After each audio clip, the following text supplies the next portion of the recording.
రమ్య, ఏమైంది రమ్య? షాక్ కొట్టింది. షాక్ కొట్టిందా? ఇప్పుడు ఎలా ఉంది? ఒళ్ళంతా పట్టేసినట్టుంది. సుందరం, ఎక్కడికి? డాక్టర్ని తీసుకొస్తాను. అవసరం లేదు. డాక్టర్ వస్తే ఈ ఇంట్లో నేనున్న విషయం అందరికీ తెలిసిపోతుంది. I'm okay now.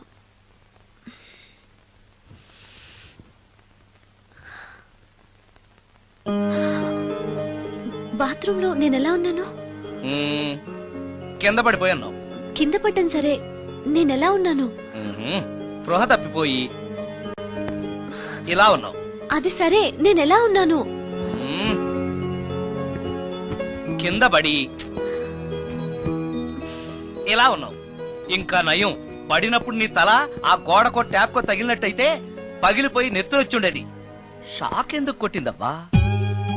ఎన్నిసార్లు అడిగినా నా అవస్థ గురించి చెప్తున్నాడు తప్పితే నన్ను నగ్నంగా చూశానని చెప్పడం లేదు. మిగతా మగాళ్ళకి సుందరానికి ఎంత తేడా. నా క్షేమం గురించి ఆలోచించాడు తప్పితే నగ్నంగా ఉన్న నన్ను కామంతో చూడలేదు. షార్ట్ అయి చచ్చింది. ఏంటి ఆలోచిస్తున్నావు? నువ్వు చాలా అందంగా ఉన్నావు. అవునవును, నన్ను మొత్తం మార్చేసి బట్టలతో సహా అందగాని చేసావుగా. నేనన్నది బట్టల అందం గురించి కాదు, మనసు అందం గురించి.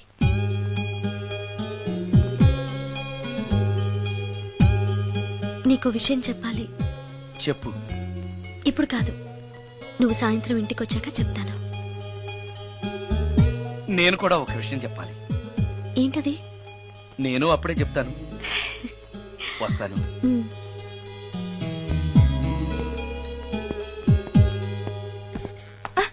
పడతారు. థ్యాంక్స్ అండి. ఓకే. మిమ్మల్ని నేను ఎప్పుడు చూడలేదు. మీరెవరి కోసం వచ్చారు? నన్నెప్పుడు చూడకపోవడం ఏంటండి? నేనండి, సోడా బుడ్డి సుందరాన్ని. సుందరమా? నేనే. ఒక్క నిమిషం ఇక్కడే ఉండండి. ఏమండి? ఎందుకు? ఒక్క ఫోటో తీసుకుంటాను. మీ వాడింకా భోంచేయట్లేదా? అందుకు కదండి, మా చెల్లెలికి పెళ్లి సంబంధాలు చూస్తున్నారు. మీ ఫోటో పంపుదామని. సారీ అండి, నేను ఆల్రెడీ ఇంకొక అమ్మాయిని ప్రేమిస్తున్నాను.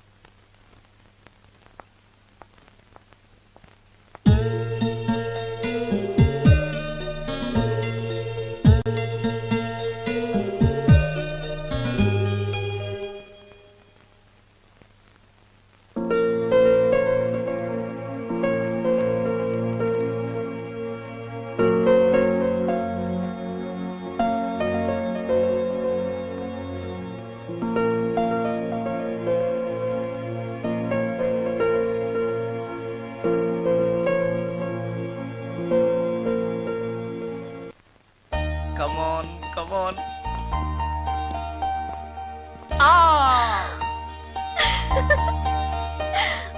వావ్!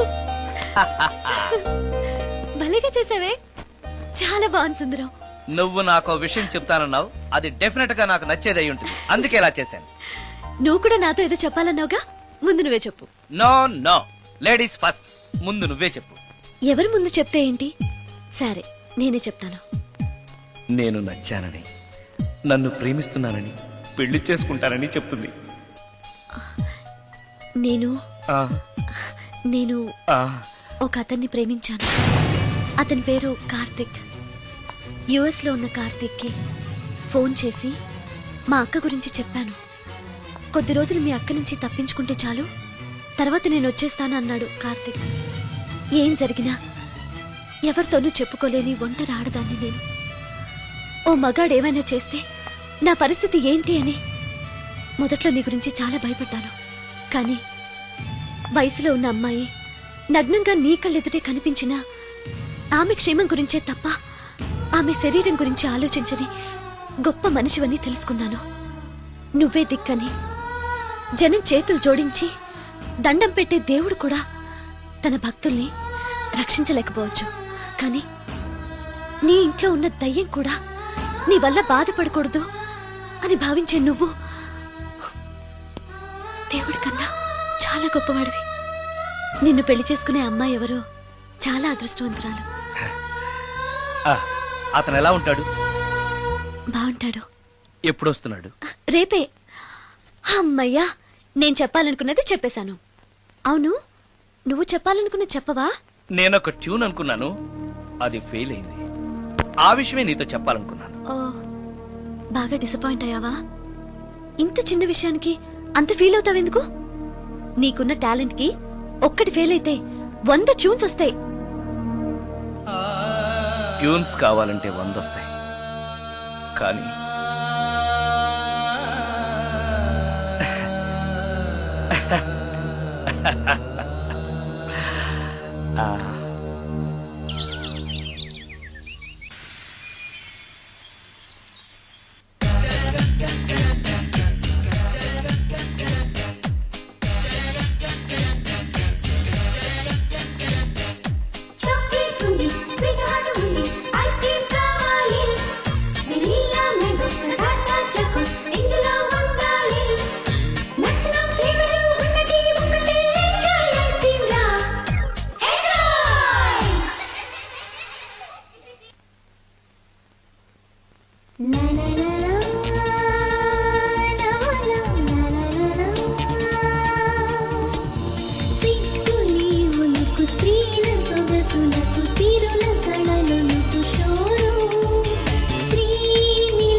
సుందరం, మరికొద్ది నిమిషాల్లో నేను కార్తీక్తో వెళ్ళిపోతున్నాను. చివరిసారిగా నాతో ఏదైనా చెప్పాలనుందా? అవును, చెప్పు. Wish you happy married life. God bless you.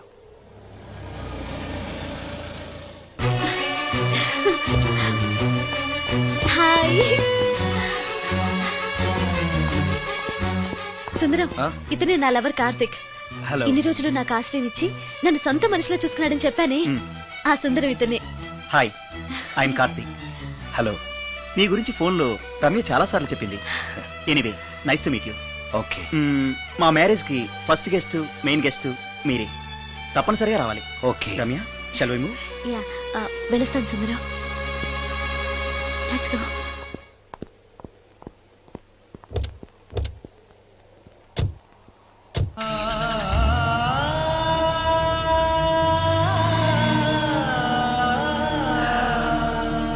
నాకంటే అందంగా ఉన్నాడు. అందం అందాన్ని కోరుకుంటుందని తెలియక ఆశపడ్డాను.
సుందరం, బాగున్నావా సుందరం? రమ్య, రమ్య, రమ్య ఎక్కడున్నావు రమ్య? రమ్య! నేను రమ్యను కాని సుందరం, మోహినిని. మోహినియా? మోహిని ఏంటి? రమ్యగా బతకలేక చనిపోయి మోహినిగా మారాను. చనిపోవడమా? నువ్వు చనిపోవడం ఏమిటి? ఇక్కడ ఎక్కడో ఉన్నావు. ఎక్కడున్నావు రమ్య? రమ్య! ఆత్మాభిమానం చంపుకొని బ్రతకలేక చచ్చిపోయాను సుందరం. చచ్చిపోయావా? నువ్వు ప్రేమించిన వాడితో వెళితే సుఖపడతావు కదా అనుకుంటే ఎందుకు ఇలాంటి నిర్ణయం తీసుకున్నావు? ఏం జరిగింది రమ్య? కార్తీక్, మూడిగా ఉన్నవేంటి? చెప్పు కార్తీక్, ఎనీ ప్రాబ్లం? ఎలా చెప్పాలో అర్థం కావట్లేదు. దేని గురించి?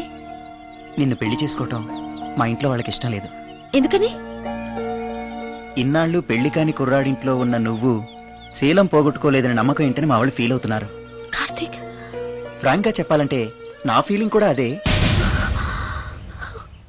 అంత మాట అన్నాక బ్రతికి అతని దగ్గర ఉండటం కంటే చచ్చిపోయి మోహినిగా నీ దగ్గర ఉండాలని వచ్చేశాను. నేను ఇక్కడ ఉండటం నీకు ఇష్టం లేకపోతే చెప్పు, వెళ్ళిపోతాను. వద్దు మోహిని, వద్దు, వెళ్ళొద్దు. నువ్వు ఇక్కడే ఉండాలి. మోహినిగా నువ్వు మాట్లాడినా నాకు సంతోషమే. నేను మోహినిగా నీతోనే ఉంటే నువ్వెవరిని పెళ్లి చేసుకోవా? చేసుకోను. నువ్వు రమ్యమైనా మోహినిమైనా నీ మీద నాకున్న ప్రేమ చావదు. అయితే మనం పెళ్లి చేసుకుందావా? పెళ్ళ? నేను మనిషిని, నువ్వు దెయ్యానివి. మనిద్దరికి పెళ్ళెలా సాధ్యం? నువ్వు తలుచుకుంటే సాధ్యం అవుతుంది. ఎలా? ఏముంది, నువ్వు చచ్చిపోతావు, నా దగ్గరకు వచ్చేస్తావు, మనిద్దరం కలిసిపోతాం. ఓస్, ఇంతేనా?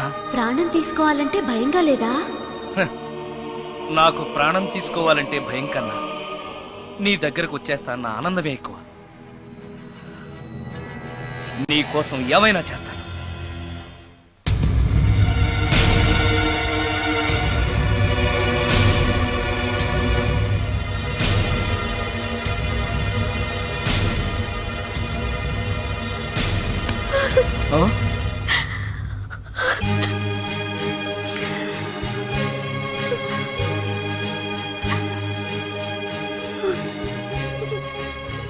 రమ్య, నువ్వు రమ్య? అవును, రమ్యనే. అతనంత మాట అన్నాక అక్కడి నుంచే దూకి చచ్చిపోవాలనుకున్నాను. చనిపోయే ముందు మోహినిగా ఒక్కసారి నిన్ను చూడాలనిపించింది. నా కోసం ప్రాణమైనా ఇచ్చే నిన్ను చూశాక నీతోనే ఉండిపోవాలనిపిస్తోంది. కుదరదు. ఏ? ఈ దెయ్యాలు వాడితోటి సంసారం చేయడం కష్టం. అలాగా? ఉమ్.